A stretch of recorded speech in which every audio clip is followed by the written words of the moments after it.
Your brain is the most powerful weapon in the world. Once you put away your phones and your computers and all that we have nowadays, yeah, it's great. We're up to date. But your brain is the only thing you have when you're going through depression, when you're going through hard times, when you're going through death, real life. You can't Google that, man. You're alone. You're alone. You may have a shrink you're going to. You may have a best friend you're going to. But there's 24 hours in the day where you're alone in this brain. And your brain is talking to you in all kinds of ways. And it wants to control you and pull you in these different pockets. If you can't control your own brain and your brain controls you, you got to tell your brain where you want to go and how you want to go and how you want to get there. You got to control it. If not, it's over. What existed for me was, okay, man, how am I going to make this work? And all I knew back then was hard work. The only way anything gets accomplished. That's all I heard back in those days. You got to work hard. You got to work hard. I'm not getting I can't get this paragraph. I can't remember what the f***'s in this paragraph to pass this test to get in the military. Read it again. Still not getting it. Read it again. But if you're not getting it, write it out. And that's how I started learning. Okay, well, I got to write out everything I do. And then write it out again. And write it out again. And guess what happened? I got it. I got it. I can't swim. I'm negative buoyant. Go back again. I can't swim. Go back again. Go back again. Go back again. I got it. I realized if I keep going back and going back and going back until the just becomes, your mind will say, okay, we're going to figure it out, because he is not going to stop. It's not like I'm going to try one more time. No, it's just like alarm clock goes off, boop, we're going back. I can't read right, we're going back. I gave myself no way out, and my mind realized that. They said, okay, we're going to adapt and overcome now. Like a lot of people say, trying hard. Your mind knows, man. It knows this guy's bullshitting me, man. This guy's lying. There's no truth behind it. When I was in Navy SEAL training, people go, how were you there for 18 months? The program was only 6 months long. You were in 3 hell weeks in 1 year. No one's ever done that. How did you do that? I talk about the new norm. When I lived in a $7 a month place when I was growing up for a short period of time, I loved it. I didn't know any different. That was my norm. Once we moved out of that place, we moved to a $236 a month place. I was like, I never want to go back to that little piece of shit.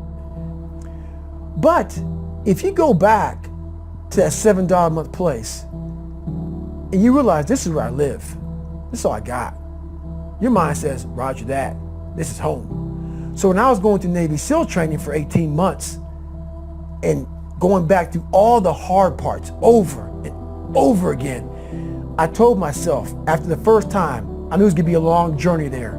My body was breaking down. It was just how it was going on. I said, you know what? This is my new norm. So my mind said, it's like going to work. Like you go to work, you put your suit and tie on. I go into suffering every day. Every day suffering, being broken, duct taping my feet up, stress fractures, shin splits, being broken. This is my new norm. And your mind says, if we're not broken, this ain't normal. We gotta be broken. So then your mind starts to get tougher and tougher and more callous. People go, how'd you run on broken feet? Broken shins. My mind knew this is how we operate. We're in Navy SEAL training. This is what we are. I became hell. And that became my new norm. I gave myself no way out. There was nothing outside these walls of hell. Nothing. I loved God, but for a short period of time, I became the devil, because that was hell. I became the boss, the owner, the CEO of Navy SEAL training. That was my mindset. And that's how you get through things. You immerse yourself in wherever it is, and you become that. You become that and give yourself no way out. When I was 297 pounds and I was fat as hell trying to be a Navy SEAL, the scariest thing in the world to me, even to this day, was that could have been the rest of my life. I thought then I was trying hard. That's the scariest thing in the world. I thought then 297 pound, working for Ecolab, spraying for cockroaches, making $1,000 a month.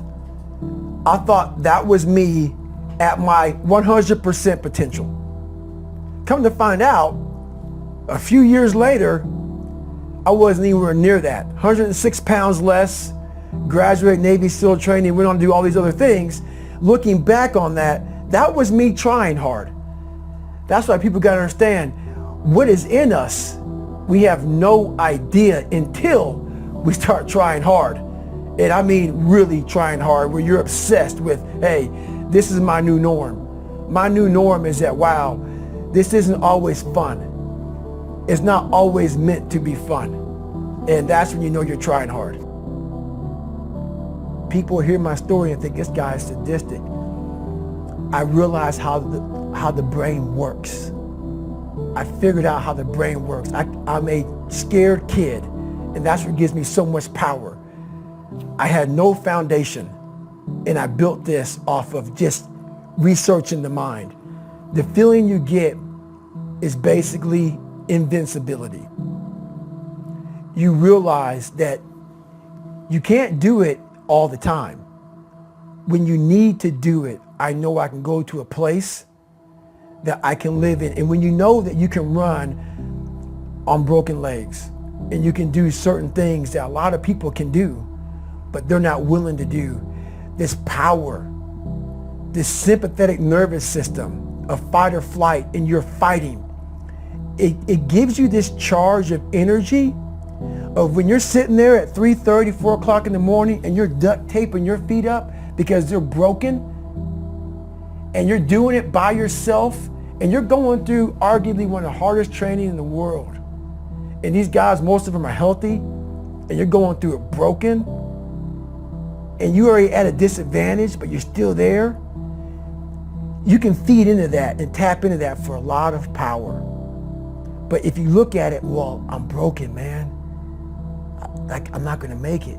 But if you look at it as, man, I'm broken and I'm still here, and I'm fighting, and I'm going to find a way to get through this because I have no other place to go. It gives you a lot of power. When things start to suck really, really bad, my brain and a lot of people's brain, they don't go to your dad beating you up. Your brain says, we gotta get the out of here. This is miserable. So anger goes away a lot of times when you're suffering because your brain just says, we gotta run, we gotta go. So that anger is not popping up saying, oh, I want to show them, I want to show those people. No, there has to be a much deeper. When I say deeper, it has to be down to mineral soil. It has to be down to that nice mineral soil where nothing can burn. You can't burn dirt. So it has to be down that low, that literally is something in you that's at the core of your soul. But you don't find it unless you spend a lot of time with what you want to be in life. I can't give that to you. Right. You can't give it to somebody. When you find your true passion in life, and my passion for me was like, oh, I want to be, I don't give a Navy SEALs, Army, I don't give a shit. I want to serve my country. I want to be someone that I'm proud of. I want to look at myself in the mirror because I was so disappointed. That accountability mirror I talk about, I was so disappointed in what I saw every day. I wanted everybody to love David Goggins. And a lot of people did. I didn't love myself. But I knew a lot of us want to find peace first. So people say, man, you always talk about this suffering and pain and I'm at peace right now because I went through that. Right? You don't find peace first. If you do, Merry Christmas. More power to you. More power to you. I found peace on the opposite end of finding myself. And no one really finds themselves without going through trials, tribulations, suffering, accountability. And accountability is suffering. Being accountable every day for doing right for yourself, for the people next to you, it's miserable. It's hard. So, even the smallest details.